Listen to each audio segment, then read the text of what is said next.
Hello guys, welcome to my YouTube channel. मैं हूं अंकित पटेल और आप मेरे साथ पढ़ रहे हैं फिजिक्स। कैसे आप लोग? आशा करता हूं सभी लोग स्वस्थ होंगे। और आज से हाँ नवरात्रि चालू है, तो सभी बच्चों को, आप सभी को नवरात्रि की हार्दिक शुभकामनाएं। हमने पहले वाली वीडियो में अभी पढ़ रहे थे गति के जो तीनों समीकरण हैं उनको हम क्या कर रहे हैं, सॉल्व कर रहे हैं। तो जो गति के तीनों समीकरण हैं, हमने पहला जो गणितीय विधि उसको हम सॉल्व कर चुके हैं, दूसरा ग्राफी विधि उसको भी हम क्या कर चुके हैं, सॉल्व कर चुके हैं। अब हमारा तीसरा स्टेप क्या है, हमको समाकलन विधि वाला, समाकलन विधि से जो हम सॉल्व करते हैं ना बेटा, उसको हम क्या करेंगे, आज सॉल्व करेंगे। कैसे उसको क्या करते हैं, हम सॉल्व करते हैं। तो इसके लिए एक निश्चित जो रूपरेखा है हमारे पास, हम उसको पहले करते हैं कि रूपरेखा में क्या क्या है। हमारे पास समय है, हमारे पास त्वरण है यानी समय यानी टाइम है, हमारे पास एक्सेलरेशन है, हमारे पास वेलोसिटी है ना। तो जो वेलोसिटी है, जो वेग है, वो दो अवस्थाओं में है हमारे पास, है ना। ठीक है, चलिए चालू करते हैं।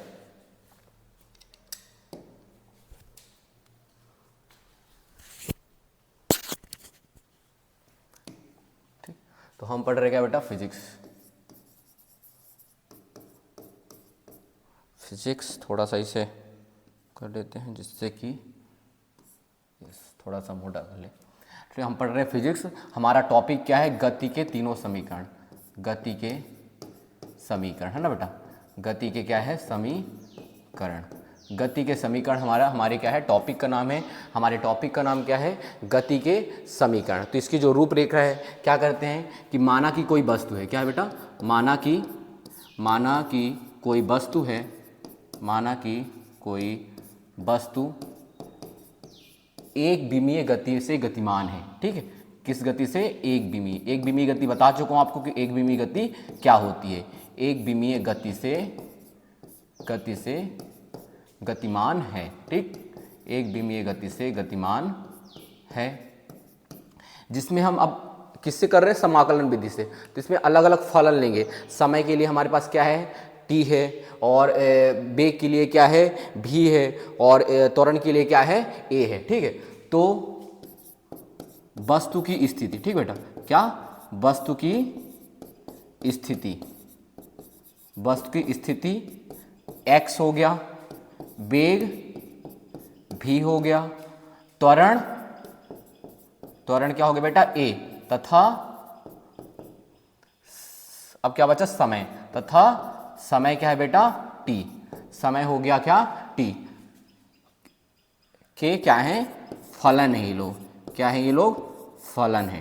ठीक है, अब देखिए हम लोग जो सूत्र जानते हैं, त्वरण बराबर क्या होता है बेटा, वेग बटे समय, है ना, वेग में परिवर्तन बटे समय। वेग बराबर क्या होता है, दूरी बटे समय। यानी कि देखिए हमारे पास ए क्या है, त्वरण है, एक्सेलरेशन, है ना, ये क्या हो गया, ए त्वरण बराबर। अब देखिए त्वरण यानी क्या होता है, समय के साथ वेग में परिवर्तन की दर को हम क्या कहते हैं, त्वरण कहते हैं। किसे कहते हैं हम, समय के साथ वेग में परिवर्तन की दर को हम क्या कहेंगे, त्वरण। यानी किसके सापेक्ष, समय, dt के सापेक्ष किसमें, वेग में परिवर्तन। ठीक है, क्या हो गया, समय के सापेक्ष वेग में परिवर्तन के दर को हम क्या कहते हैं बेटा, त्वरण कहते हैं। ठीक, क्लियर। उसी के साथ एक और क्या है, वेग, भी बराबर क्या लिख सकते हैं, यानी वेग बराबर क्या होता है, दूरी बटे समय। यानी समय के साथ दूरी में परिवर्तन को क्या कहेंगे, हम क्या कहेंगे, वेग कहेंगे। यानी किसके सापेक्ष, समय के सापेक्ष किसमें, दूरी यानी स्थिति, ये क्या हो गया,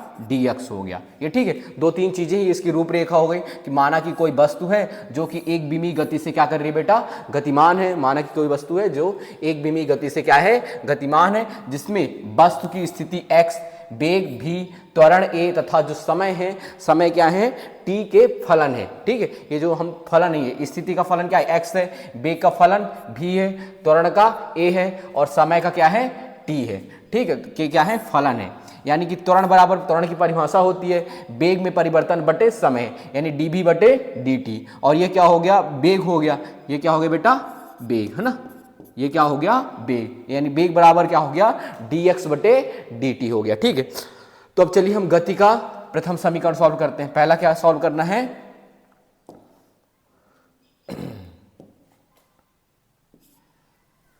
क्या सॉल्व कर रहे हैं हम, गति का प्रथम समीकरण, है ना बेटा, गति का प्रथम समीकरण, गति का प्रथम समीकरण सॉल्व कर रहे हैं हम। गति के प्रथम समीकरण देखिए, हम जो फॉर्मूला जानते हैं, फॉर्मूला क्या जानते हैं, ए बराबर क्या होता है, ए बराबर dv अपॉन dt होता है। ए यानी क्या हो गया आपका, ये त्वरण हो गया। ए बराबर क्या जानते हैं हम, ए बराबर जानते हैं हम dv बटे dt जानते हैं, ठीक है। यानी अब इसके देखिए, अब इसको क्या करेंगे, इस t को मैं इधर ले आऊंगा, यानी क्या हो जाएगा, ये a dt हो जाएगा ना। a dt बराबर क्या हो गई, ये dv बचा इधर सिर्फ। अब दोनों पक्षों को मुझे क्या करना है बेटा, समाकलन करना है। पहले मैं इधर उसको कवर कर लेता हूँ। dv बराबर, इसको मैं ऐसे भी लिख सकता हूँ ना, dv बराबर क्या लिख सकता हूँ मैं, a dt। अब दोनों पक्षों का मैं समाकलन कर दूंगा। क्या करूंगा, दोनों पक्षों का समाकलन करने पर, दोनों पक्षों का समाकलन करने पर। अब देखिए बेटा, दोनों पक्षों का जब मैं क्या करूंगा, समाकलन करूंगा, यानी क्या है, इधर क्या बचा, dv बचा, बराबर इधर क्या है, a dt, ठीक है। दोनों पक्षों क्या हो गया, समाकलन, dv और इधर क्या हो गया, ये समाकलन के चिन्ह है, ठीक है। अब देखिए, अब जब समाकलन करते हैं तो इसमें एक नियतांक लेंगे। क्या लेंगे, एक नियतांक। यहाँ पे एक नियतांक ले लिए c1, इसको हम क्या नाम देंगे, नियतांक, ठीक है, जिससे इसका मान क्या रहे, नियत रहे, ठीक है। अब देखो, इस dv का भी हो जाएगा, है ना, फॉर्मूला जानते हो ना आप लोग, इस dv का क्या हो जाएगा, भी बराबर। अब देखिए a का तो होगा नहीं, a क्या हो जाएगा, बाहर। अब होगा किसका, dt प्लस c1 पहले से है, यानी v बराबर क्या हो गया बेटा, a, अब dt क्या हो जाएगा, t हो जाएगा, dt क्या हो जाएगा, t प्लस क्या हो जाएगा, c1, ठीक है। अब देखिए, इसमें जो v बराबर क्या हो गया, at प्लस c1। अब हमको c1 का मान निकालना है। किसका मान निकालना है, c1 का। और जो c1 का मान आएगा, कहां से आएगा, वस्तु की प्रारंभिक स्थिति से। कहां से आएगा बेटा, वस्तु की प्रारंभिक स्थिति से। तो c1 का जो मान, c1 का मान वस्तु की प्रारंभिक स्थिति से, वस्तु की प्रारंभिक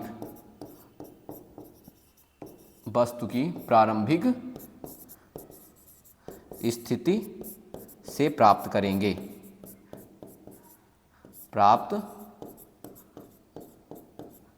ठीक बेटा। जो c1 का मान है, वस्तु की प्रारंभिक स्थिति से प्राप्त करेंगे। उस टाइम पे जो t होता है, क्या होता है बेटा, 0। वस्तु की जो प्रारंभिक स्थिति में जो समय क्या है, 0, तथा जो वेग होता है, वेग क्या होता है, प्रारंभिक वेग u है, प्रारंभिक वेग क्या है, u है। तो इस मान को, इसको मान लो समीकरण 1 दे दो, इसको क्या दे दो, समीकरण 1। इस मान को समीकरण 1 में रख देंगे, यानी ये क्या है, v की जगह क्या लिख दूंगा मैं, u, यानी u बराबर a है, a तो लिखूंगा ही, और t का मान क्या है, 0, यानी इंटू 0 प्लस c1। ये हो गया ना, यानी कितना हो गया आपका, u बराबर a इंटू 0 है, a इंटू 0, यानी ये 0 हो जाएगा, ये क्या हो जाएगा, 0 प्लस c1 है तो c1 आएगा, यानी c1 का मान क्या आ गया बेटा, u आ गया। c1 का मान कितना आ गया, u आ गया। इस c1 के मान को समीकरण 1 में रखने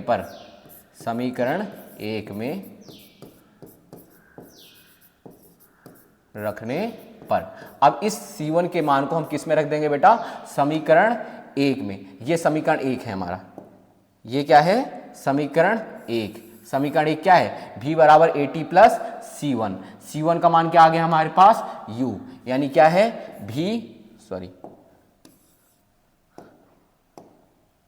यानी क्या हो गया, v बराबर at है तो at रहेगा ही, प्लस c1 का मान क्या आ गया, u, यानी v बराबर u प्लस at।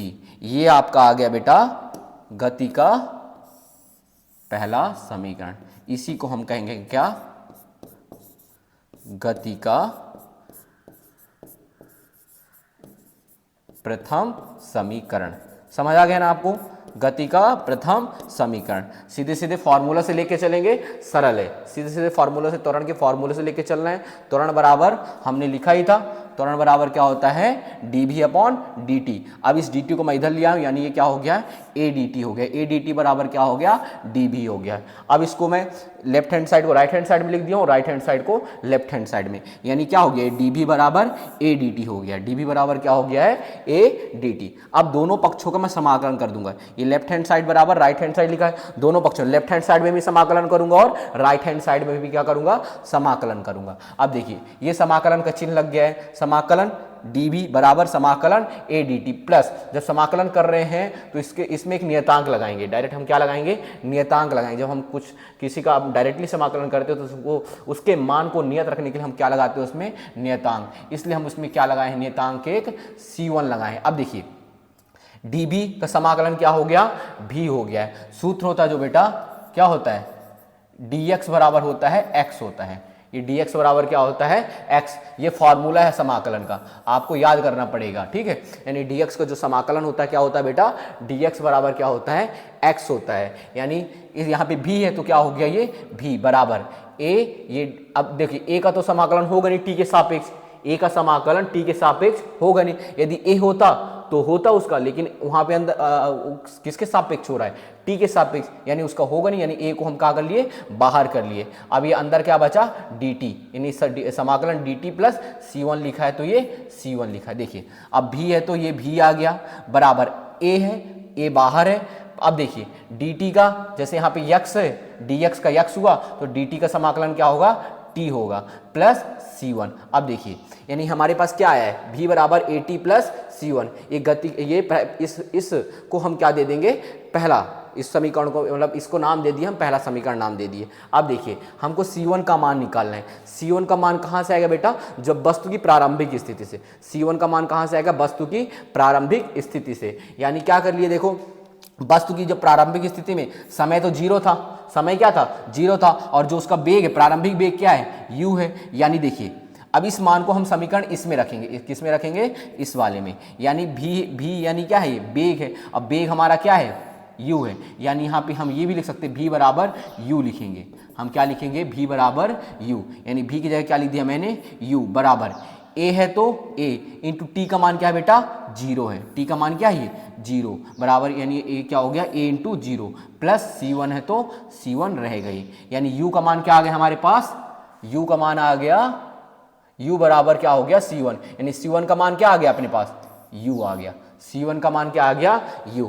अब इस c1 के मान को हम कहाँ रख देंगे फिर से इस वाले समीकरण में रखेंगे, इस c1 की जगह क्या लिख दूंगा मैं u, यानी मैंने क्या लिख दिया v बराबर a t प्लस वहां पे c1 था तो c1 की जगह मैंने क्या लिख दिया u। अब इसको u को इधर कर दिया और a t को इधर कर दिया, यानी v बराबर u प्लस a t, यही आपका क्या है गति का प्रथम समीकरण, बहुत सरल है। उसी के साथ ये जो गति का जो द्वितीय समीकरण हम सॉल्व करते हैं, क्या सॉल्व करते हैं हम गति का द्वितीय समीकरण भी, और गति का जो द्वितीय समीकरण है वो किससे सॉल्व होगा हमारा, जाके हम किससे सॉल्व करेंगे वेग के फॉर्मूले से, किससे सॉल्व करेंगे हम वेग के फॉर्मूले से। अब देखिए हम किसको सॉल्व कर रहे हैं बेटा गति का द्वितीय समीकरण, ठीक है गति का द्वितीय समीकरण, ठीक है गति का क्या बेटा गति का द्वितीय समीकरण। अब जो गति का द्वितीय समीकरण किससे आएगा, पहले लिखेंगे वेग के परिभाषा अनुसार, वेग के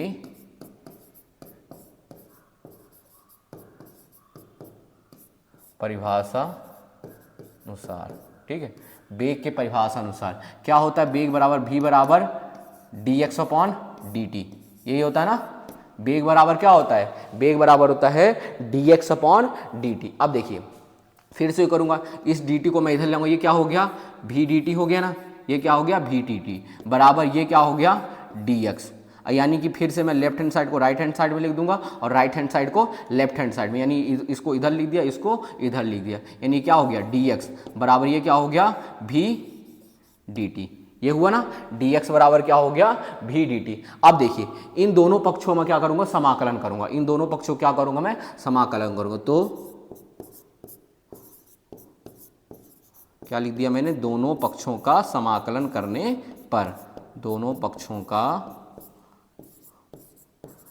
समाकलन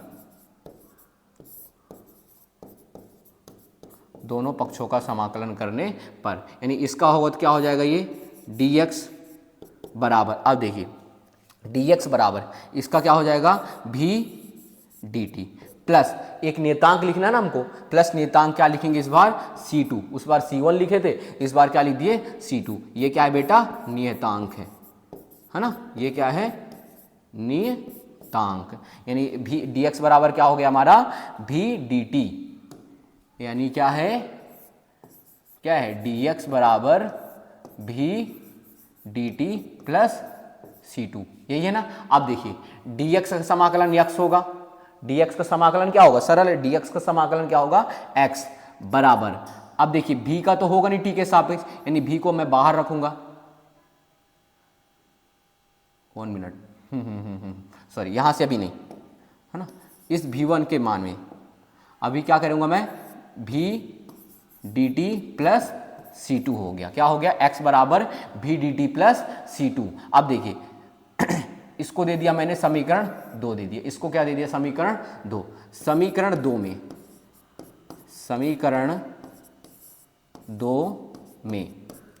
समीकरण 2 में क्या रखूंगा मैं v का मान रखूंगा, समीकरण 2 में किसका मान रखूंगा v का, समीकरण 2 में v का मान किससे आएगा गति के प्रथम समीकरण से रखने पर, गति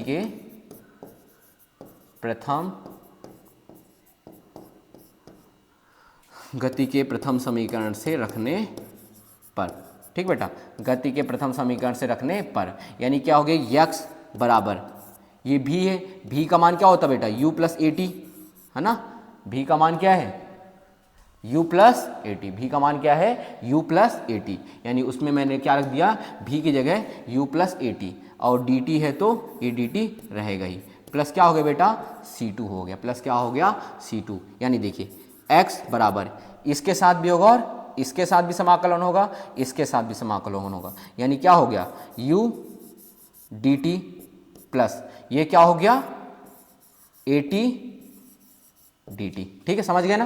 पहले इस वाले को ले लिया, फिर समाकलन किया, फिर इस वाले को इसके साथ लिया, फिर इसका समाकलन किया, बीच में प्लस का चिन्ह है तो बीच में प्लस का चिन्ह है, प्लस क्या हो गया बेटा c2, ठीक है। यानी देखिए यानी क्या है हमारे पास x बराबर क्या है u dt है ना, प्लस क्या है हमारे पास प्लस क्या है at dt है, प्लस क्या है at dt plus at dt plus क्या हो गया बेटा c2, ठीक है। अब देखिए x बराबर u का होगा नहीं, u बाहर आएगा, u का तो होगा नहीं, u कहाँ आएगा बाहर, बचा अंदर क्या सिर्फ dt बचा, प्लस अब देखिए a का नहीं होगा, a का t के सापेक्ष समाकलन होगा नहीं, तो a बाहर रहेगा और t का हो जाएगा, यानी t अंदर रहेगा, और ये क्या हो गया dt, ठीक है, t क्या हो गया dt प्लस c2, प्लस क्या हो गया बेटा प्लस c2, ठीक है। यानी देखिए क्या हो गया x बराबर u dt का समाकलन t होगा, यानी कितना हो गया ये ut प्लस a, अब देखिए t के सापेक्ष dt का समाकलन हो जाएगा, देखिए जो फॉर्मूला क्या होता है x की पावर n dx बराबर क्या होता है x की पावर n प्लस 1 बटे में n प्लस 1, यही फार्मूला होता है ना शायद, x की पावर n प्लस 1 बटे में n प्लस 1।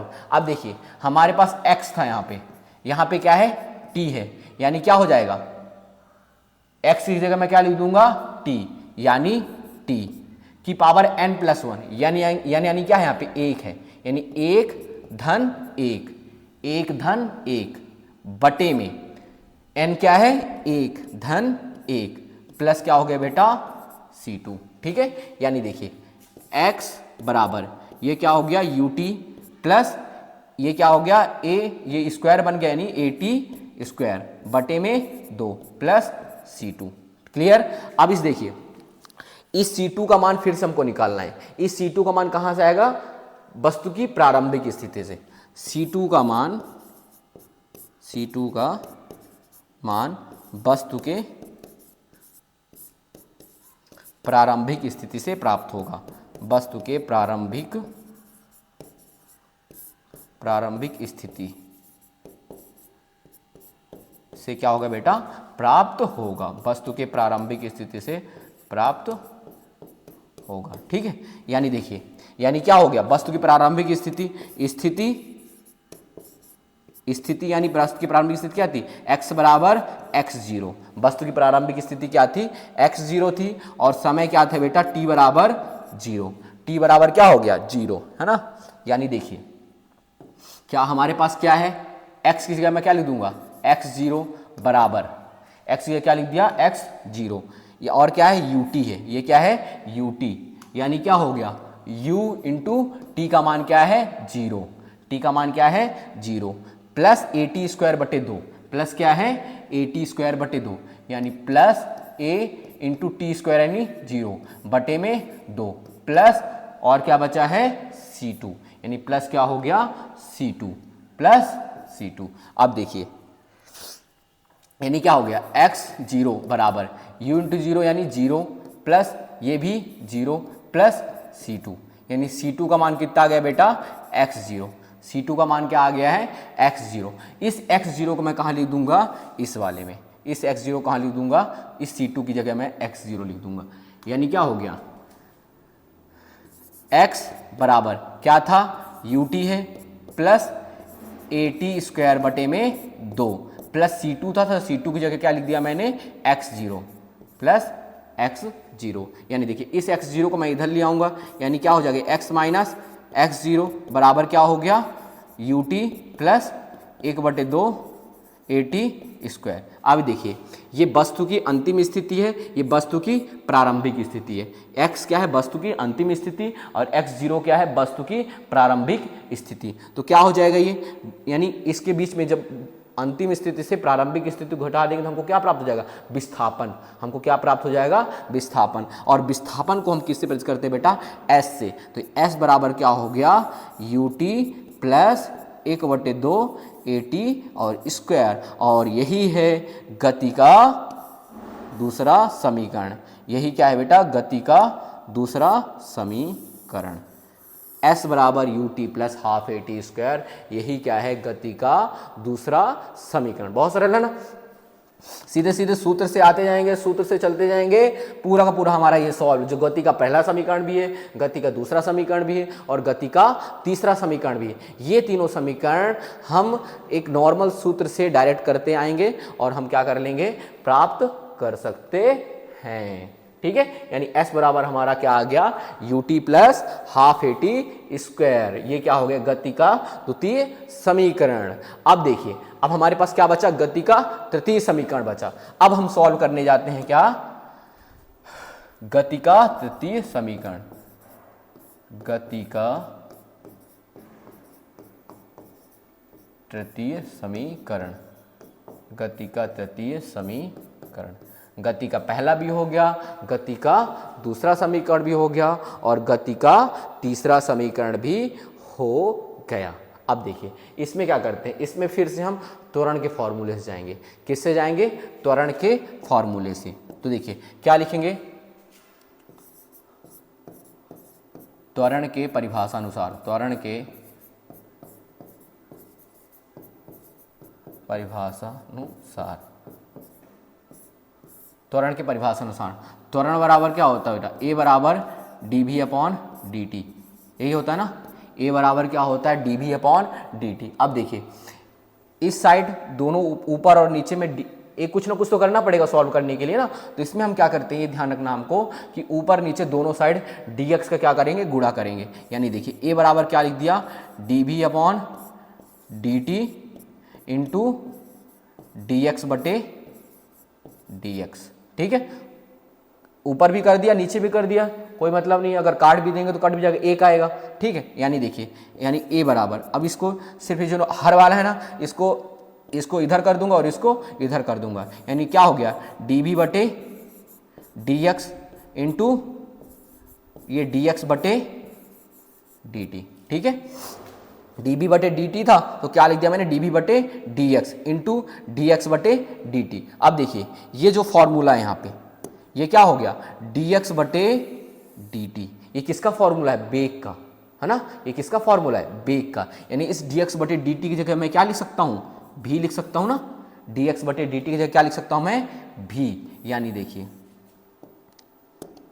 यानी क्या हो गया, a बराबर dv अपॉन dx तो रहेगा ही, ये dv अपॉन dx इंटू ये क्या हो जाएगा, dx बटे dt की जगह में क्या लिख दिया, v।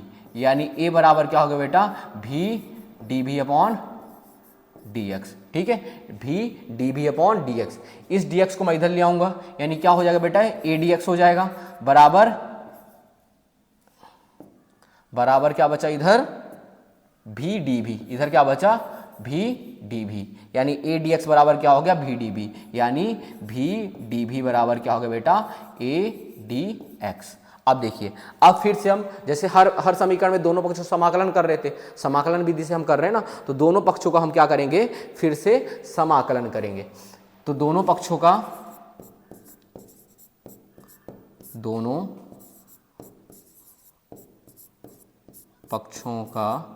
समाकलन करने पर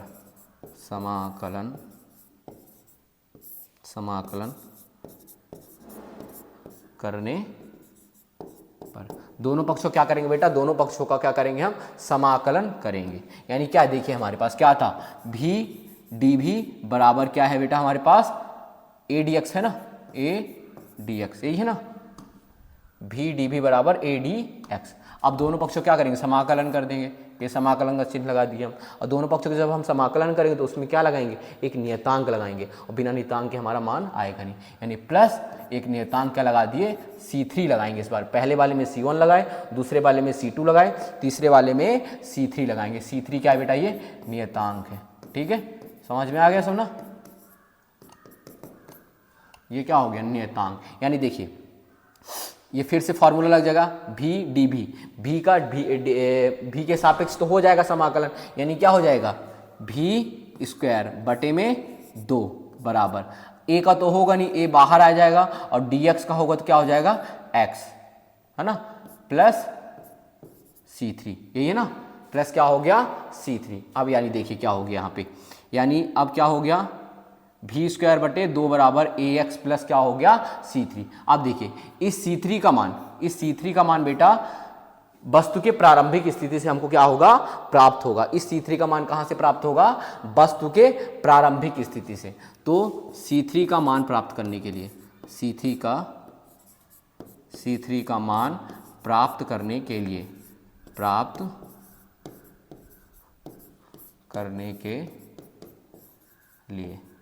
C3 का मान प्राप्त करने के लिए क्या करेंगे, v बराबर क्या लिखेंगे, u लिखेंगे, x बराबर क्या लिखेंगे, x0 लिखेंगे। ठीक है, यानी देखिए v की जगह मैं क्या लिख दूंगा, u स्क्वायर बटे में 2 है तो 2 रहेगा ही, बराबर a x की जगह क्या लिख दूंगा, x0, यानी क्या हो गया, x0 प्लस क्या हो गया, C3। ठीक है, ये चिन्ह लगा, ठीक है, ये लिखा नहीं कुछ भी, यानी क्या हो गया, C3। अब देखिए, C3 का मुझे मान निकालना है, इसको मैं इधर ले आऊंगा तो क्या हो जाएगा, ये u स्क्वायर बटे 2 माइनस ax0 बराबर C3। यानी C3 का मान क्या आ गया हमारे पास, u स्क्वायर बटे 2 माइनस ax0 बराबर C3। C3 का मान क्या आ गया, u स्क्वायर बटे 2 माइनस ax0। C3 का मान इसको कुछ नाम दे देते हैं, मान लो इसको पहले 2 दिए थे ना, उसमें इसको दे देते हैं 3। C3 का मान किस में रखेंगे, समीकरण 3 में। C3 का मान समीकरण 3 में रखने पर समीकरण जब 3 में हम C3 का क्या रखेंगे बेटा, मान रखेंगे। यानी क्या है, v स्क्वायर बटे 2, तो v स्क्वायर बटे 2 पहले से लिखेंगे, क्या लिखेंगे, v स्क्वायर बटे 2, यानी ये v स्क्वायर बटे 2 बराबर क्या था, ax है ना, क्या था, ax है तो ax लिखा जाएगा, ax है तो ax लिखा जाएगा, सॉरी ax प्लस किसका मान लिखना है हमको, C3 का। C3 का मान क्या है, u स्क्वायर बटे 2 माइनस ax0, क्या आया है, u स्क्वायर बटे 2 माइनस ax0। अब देखिए, इस u स्क्वायर बटे 2 को मैं इधर ले आऊंगा, यानी क्या हो जाएगा, ये v स्क्वायर बटे 2 माइनस u स्क्वायर बटे 2 बराबर, ये अंदर क्या बचा, इधर क्या बचा, ax माइनस ax 0, यही है ना, ax माइनस ax 0। अब देखिए दोनों में a कॉमन है, इस इधर साइड भी क्या है, लेफ्ट ओ ले लेंगे, एलसीएम ले लेंगे, यानी क्या हो जाएगा 2, यानी क्या वो ऊपर बचा भी स्क्वायर माइनस यू स्क्वायर, बराबर क्या बचा, a कॉमन लेंगे तो इसमें क्या बचेगा x माइनस x 0, यानी क्या हो गया, अब देखिए यानी क्या हो गया, ये भी स्क्वायर माइनस यू स्क्वायर बटे में 2 बराबर, अब देखिए a x माइनस x 0 यानी विस्थापन हो गया, यानी s, ये क्या हो गया s, यानी क्या हो गया, अब देखिए इस 2 को मैं इधर ले जाऊंगा, यानी क्या हो जाएगा, ये भी स्क्वायर माइनस यू स्क्वायर, इधर किस में, ये भाग में है, उधर किस में चला जाएगा, गुणे में, यानी इसके साथ किसका गुणा हो जाएगा 2as को, as के साथ किसका गुणा हो जाएगा 2 का। अब इस ई स्क्वायर को मैं इधर ले जाऊंगा, इस यू स्क्वायर को मैं किधर ले जाऊंगा, सामने वाले में ले जाऊंगा, ये इधर माइनस में है तो राइट हैंड साइड में किधर चला जाएगा वो प्लस में, यानी क्या हो जाएगा भी स्क्वायर बराबर यू स्क्वायर प्लस 2as। यही आपका क्या है बेटा, गति का तृतीय समीकरण। गति का पहला समीकरण हमने सॉल्व किया, गति का पहला समीकरण क्या है, ये गति का पहला समीकरण v बराबर u प्लस ए टी, गति का दूसरा समीकरण s बराबर U T plus half A T square. Revise कर लीजिएगा, अगर समझ में ना आए देख लीजिएगा एक बार पीछे जाके। और तीसरा समीकरण क्या है बेटा, v स्क्वायर बराबर यू स्क्वायर प्लस 2as।